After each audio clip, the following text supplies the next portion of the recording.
உலக புகழ்பெற்ற கோகர்ணம் மற்றும் முருடேஸ்வர் சிவன் கோவில்கள் எப்படி உருவானது தெரியுமா? இதற்கு பின்னால் ராவணனையும் தேவர்களையும் சுற்றி நடக்கும் ஒரு அதிசயமான புராணக் கதை இருக்கிறது. அதோடு கர்நாடகாவில் உள்ள பஞ்சக்ஷேத்திரங்கள் எப்படி உருவானது என்பதையும் இன்று எளிமையாக பார்க்கலாம். ராவணன் சிவபெருமானின் மிக தீவிரமான பக்தன். யாராலும் வெல்ல முடியாத சக்தி வேண்டும் என்ற ஆசையில் கைலாய மலையில் சிவபெருமானை நோக்கி பல ஆண்டுகள் கடுமையான தவம் செய்தான். அவரது பக்தியில் மகிழ்ந்த சிவபெருமான் தன்னுடைய முழு தெய்வீக சக்தியும் அடங்கிய ஆத்மலிங்கத்தை அவனுக்கு பரிசாக அளித்தார். ஆனால் ஒரு முக்கியமான நிபந்தனையையும் விதித்தார். இந்த ஆத்மலிங்கத்தை வழியில் எங்கும் கீழே வைக்கக்கூடாது. ஒருமுறை தரையில் வைத்துவிட்டால் அது அங்கேயே நிரந்தரமாக பதிந்துவிடும். இந்த ஆத்மலிங்கத்தை ராவணன் இலங்கைக்கு எடுத்துச் சென்றுவிட்டால் அவனை யாராலும் வெல்ல முடியாது என்று தேவர்கள் அஞ்சினர். உடனே திருமாலும் விநாயகரும் சேர்ந்து ஒரு திட்டம் தீட்டினர். ஆத்மலிங்கத்தை எடுத்துக்கொண்டு ராவணன் கோகர்ணம் வழியாகச் சென்று கொண்டிருந்தான். அப்போது திருமால் தன்னுடைய மாயையால் சூரியனை மறைத்து மாலை நேரம் வந்தது போன்ற தோற்றத்தை உருவாக்கினார்.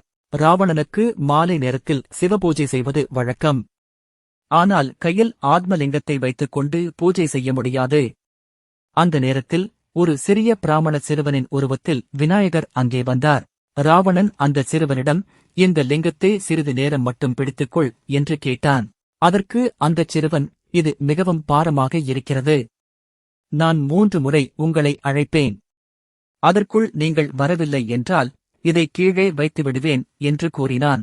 ராவணன் பூஜையில் மூழ்கியவுடன் விநாயகர் வேகமாக 3 முறை அழைத்துவிட்டு ஆத்மலிங்கத்தை தரையில் வைத்தார். அடுத்த நொடியே அந்த லிங்கம் பூமிக்குள் ஆழமாக பதிந்துவிட்டது. பூஜையை முடித்துவிட்டு வந்த ராவணன் இதை பார்த்து கடும் கோபமடைந்தான். தன்னுடைய அசுர பலம் முழுவதையும் பயன்படுத்தி அந்த ஆத்மலிங்கத்தை பிடுங்க முயன்றான். ஆனால் அது ஒரு சிறிதும் அசையவில்லை. ராவணனின் பேராற்றலையும் தாங்கி அசையாமல் நின்றதால் அந்த திருத்தலத்தில் இருக்கும் சிவபெருமான் மகாபலேஸ்வரர் என்ற திருநாமத்தால் அழைக்கப்படுகிறார். ஆத்திரத்தில் ராவணன் ஆத்மலிங்கத்தை வலுக்கட்டாயமாக இழுத்தபோது அதைச் சுற்றியிருந்த பல பகுதிகள் வெவ்வேறு இடங்களில் சிதறி விழுந்தன. லிங்கத்தைச் சுற்றியிருந்த துணி விழுந்த இடம் முருடேஸ்வர். லிங்கத்தைக் கட்டியிருந்த கயிறு விழுந்த இடம் தாரேஸ்வர். லிங்கத்தின் மேல் மூடி விழுந்த இடம் குணவந்தேஸ்வர். லிங்கத்தை வைத்திருந்த பெட்டி விழுந்த இடம் சஜ்ஜேஸ்வர். ஆத்மலிங்கம் பதிந்த இடம் கோகர்ணம் மகாபலேஸ்வர். இந்த 5 திருத்தலங்களும் சேர்ந்து கர்நாடகாவில் பஞ்சக்ஷேத்திரங்கள் என்று போற்றப்படுகின்றன. மேலும் ஆத்மலிங்கத்தின் ஒரு சிறிய பகுதி சூரத்கல் பகுதியில் விழுந்ததாகவும் ஒரு பாரம்பரிய நம்பிக்கை உள்ளது. இந்த பஞ்சக்ஷேத்திரங்களையும் ஒரே நாளில் தரிசித்து வழிபட்டால் மிகுந்த புண்ணியமும் சிவபெருமானின் அருளும் கிடைக்கும் என்று பக்தர்கள் நம்புகின்றனர். இந்த ஆன்மீக தகவல் உங்களுக்கு பிடித்திருக்கும் என்று நம்புகிறேன். இந்த வீடியோ உங்களுக்கு பயனுள்ளதாக இருந்தால் லைக் மற்றும் ஷேர் செய்யுங்கள்.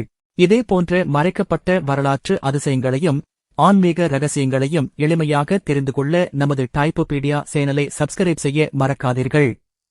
Small tips, big impact. ஓம் நமசிவாய.